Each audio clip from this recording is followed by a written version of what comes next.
Hello everybody, welcome to Home Gardening 480. Today we're going to be working on this bed. I'm going to turn the time over to Sonia so she can explain to us what we're doing here. Okay, so as you can see, we've got these turnips that are starting to try to flower on us. It has been pretty warm this past week. Today is kind of a cool day, but we're going to pull all these turnips. We're going to pull the rutabagas that are on the other side, and we're going to cut these peas at the base. And the reason we're going to cut the peas at the base is so that we can keep the nitrogen that has been fixed in the nodules that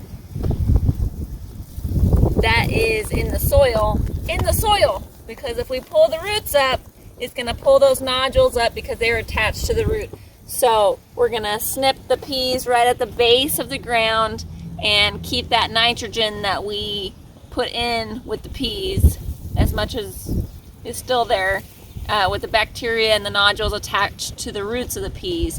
But the turnips and the rutabagas, obviously those are root vegetables, so we're going to be pulling them up. The leaves on the turnips and the leaves on the rutabagas are fully edible.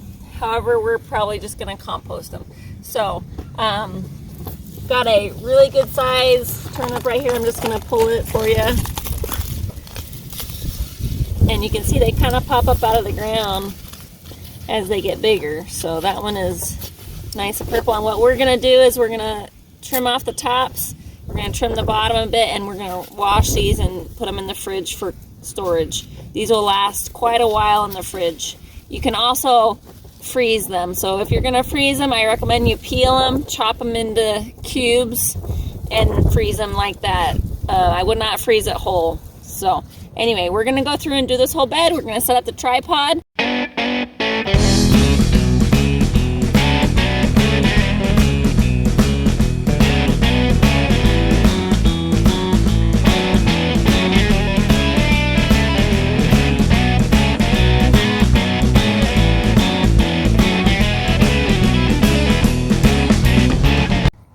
Okay, so we've pulled all the turnips out.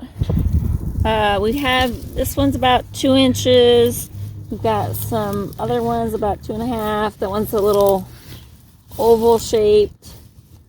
Another one here that was good. A lot of these are good. A few that have split a bit. You can see that one's split there. But a lot of really small ones. These are maybe 1 inch or 3/4 of an inch or smaller. I attribute that to the fact that I didn't really thin these out very much when I planted them. And I want to show this one thing on the group. On the group that was down farther on the row, they were really thick together, and they got a lot of aphids on them. I'm going to show you the leaves. So if you look at this leaf, all of these are aphids. Some of them are alive and some of them are dead, but as you can see, they look, it makes it look kind of dirty when you look at the leaves here. They're all along here. This one was particularly infested with aphids. You can see all along the back of this leaf here, they're just piled up. And I attribute the limited growth of this bulb to the intensity of this aphid infection. So one of the things that contributed to that was the fact that these turnips were so tightly packed, and there was limited airflow and a lot of good how can I say this, good conditions for aphids. So hopefully, I didn't see very many ladybugs like we were seeing the other day. So hopefully the ladybugs have got decent number of aphids in their bellies. But what we're going to do is we're just going to clip the greens off of most of these and put them to compost. We're going to wash these off and throw them in the fridge. But yeah, that's like a 3.5 inch bulb right here. Some of these are decent size. The small ones are good. You just roast them with some potatoes, olive oil, salt and pepper, But these are going to be good. Surprisingly, turnips do well over winter in Mesa, Arizona in the 480 area code. So I do want you to look over here at the rutabagas. Some of those are pretty big. So these are the rutabagas that were kind of in this section here. You can see the leaves are nice and big. There are a few aphids here, which I had expected, but they weren't as tightly packed as the turnips were. And that root is probably 3-inch diameter here at the top. And these would have definitely gotten bigger, but that tap root is quite long. These ones, I don't know exactly why, but the leaves got really big and they did pretty well on their bulbs. Some of these pretty decently, but the leaves were just huge. These would be great for eating.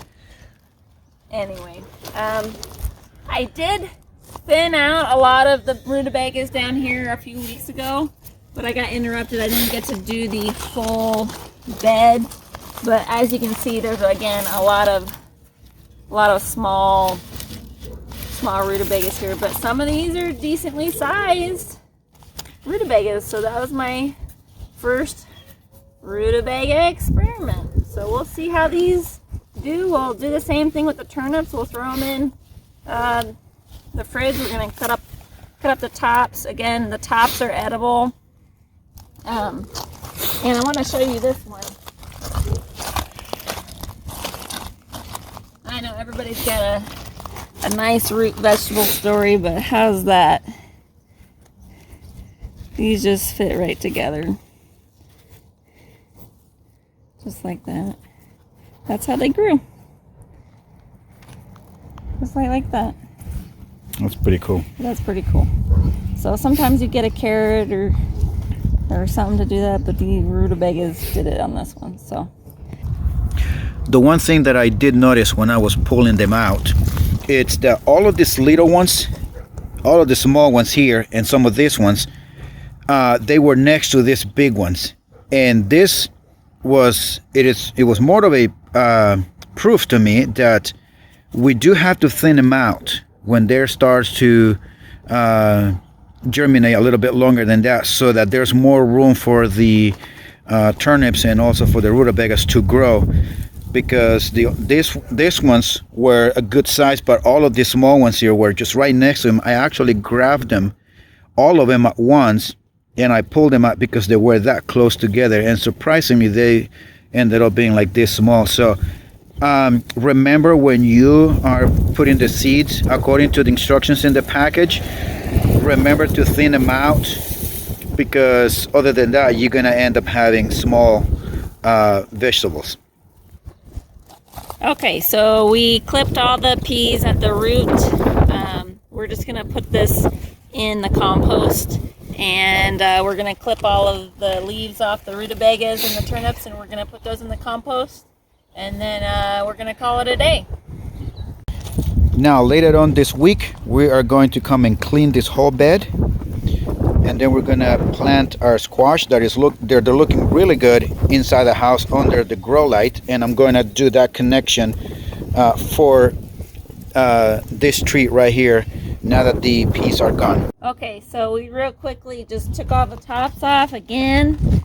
We've got some that are pretty decent, good size. That one's about 3 inches, and then we have a lot of, golf ball size, and a few smaller. If they were smaller than this, that's maybe 3/4 of an inch, 3/4 of an inch. If it was smaller than that, I just didn't bother. But the rutabagas again. Oh, that's a turnip. They're kind of have a tan color again with that purple top, but these ones tend to be more cone shape, as you can see there. But they're supposed to bulb out like that, so I think if they had grown maybe another few weeks, they might have gotten a bit bigger this ways. But again, a few of those. The rutabagas are supposed to be sweeter. I'll get back to you on that. But yeah, a nice big bowl of turnips on this final harvest. And we've been harvesting all along since late January. Turnips. And you said this was an experiment that you were trying to do because you've never. Yeah. So this was a total experiment. I've never grown turnips before. I picked up a packet of seed at the store and a packet of Rutabaga seed at the store and decided, hey, we'll give it a shot if we have room. And when we planted the peas, I had that open space next to the peas, and I said, we'll try it. We'll try the turnips and the Rutabagas here. I checked online. I didn't see any outright recommendations against planting turnips or rutabagas next to the peas. So it was a total experiment. I think it was a good one. I would definitely thin them more aggressively so that I could get more consistent size bulbs off them, and it would keep saying a lot, but it would limit the aphid infestation that we were dealing with there. So Okay. Well, this was a good and successful experiment that we tried. Thank you guys for joining us on our video, and we'll see you guys on our next project.